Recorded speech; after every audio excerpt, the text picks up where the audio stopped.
গোটা ফ্যামিলি দখল করেছে, সমস্ত ক্রীড়াবিদ তাদেরকে সরিয়ে দিয়ে হকির মাঠ থেকে শুরু করে কোনো জায়গা নেই স্পোর্টসে, দখল করেনি এই পরিবার। এবং সম্পূর্ণ হয়েছে মমতা ব্যানার্জির আশ্রয়ে প্রশ্রয়ে।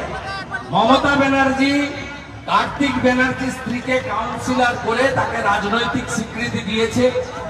ভাইয়ের সঙ্গে চুক্তি ছিল 21 সালে যে তোকে আমি এমপি করব, এবং ভাইকে এমপি টিকিট দেয়নি, অর্থাৎ ভাগবাটোয়ারা একটু কম পড়েছে, তাই এসব কথা বলেছে।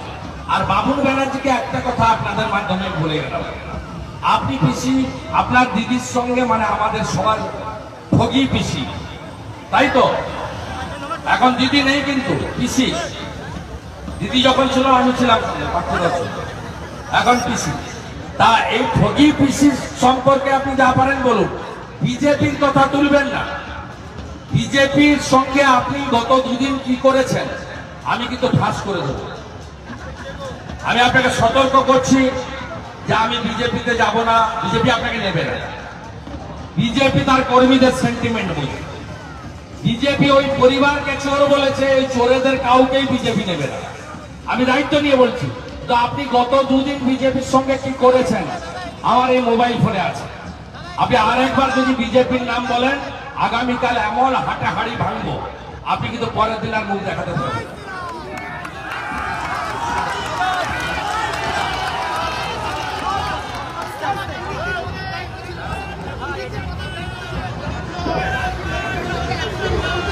না না, এ তো ভাগবাটোয়ারার গন্ডগোল। আর যখন নৌকা ফুটা হয়, জল ওঠে না, কেউ বাঁচাতে পারবে না, কেউ বাঁচাতে পারবে না। এ তো ট্রেন ছেড়ে গেছে, ট্রেন ছেড়ে গেছে, বাংলায় ডবল ইঞ্জিন আসছে। আপনি দেখছেন সিএ কার্যকর হয়ে গেছে, দুদিন হয়ে গেল, কোথাও কোনো প্রতিবাদ নেই, কোথাও কিচ্ছু নেই। মানুষ সবাই মেনে নিয়েছে এবং মুসলিমরাও বুঝে গেছে এটা কারো নাগরিকত্ব কেড়ে নেওয়ার আইন নয়। এটা মতুয়া সমাজের পিয়ার ঠাকুরদের 45 সালের লড়াইকে ভারত সরকার স্বীকৃতি দিয়েছে। এবং মোদীজি 19 সালে ঠাকুরনগরে প্রতিশ্রুতি দিয়েছিলেন, আইন করেছিলেন, তার মেয়াদ শেষ হওয়ার আগে মানে পুনর্বার ভোটে যাওয়ার আগে তিনি তার সব প্রতিশ্রুতি পূরণ করেছেন। রাম মন্দির সহ 370 সহ এটাও তিনি পূরণ করে দিলেন। তাই মমতা ব্যানার্জির এই ফুটা নৌকাতে কেউ আর উঠবে না, নিশ্চিন্ত থাকুন। এবং পশ্চিমবাংলায় যে সংখ্যক আসন এবারে বিজেপি জিততে চলেছে, তারপরে আমার তো মনে হয় 1.5 বছর অপেক্ষা করতে হবে না, অতি শীঘ্র বিধানসভার ভোট হবে। এবং আমি শুধু আমার কর্মীদের বলবো, জেতার পরে মাথা ঠান্ডা রাখতে হবে। তৃণমূলের মতো কেউ যেন কোথাও মানুষের সঙ্গে খারাপ ব্যবহার না করে, বিজেপির এটা নীতির মধ্যে পড়ে না। আপনারা একটু আমাদের কথা শুনুন। বাংলাতে ডক্টর শ্যামাপ্রসাদ মুখার্জির বাংলায় ডবল ইঞ্জিন আমরা করব। আর রানাঘাট আমাদের দিয়েছে 19 আর 21-এ, নীলগেম করেছে 21-এ। রানাঘাটে আমরা বলছি তৃতীয় ভোট চাইব না, 24-26টা শুধু দেখে দেন।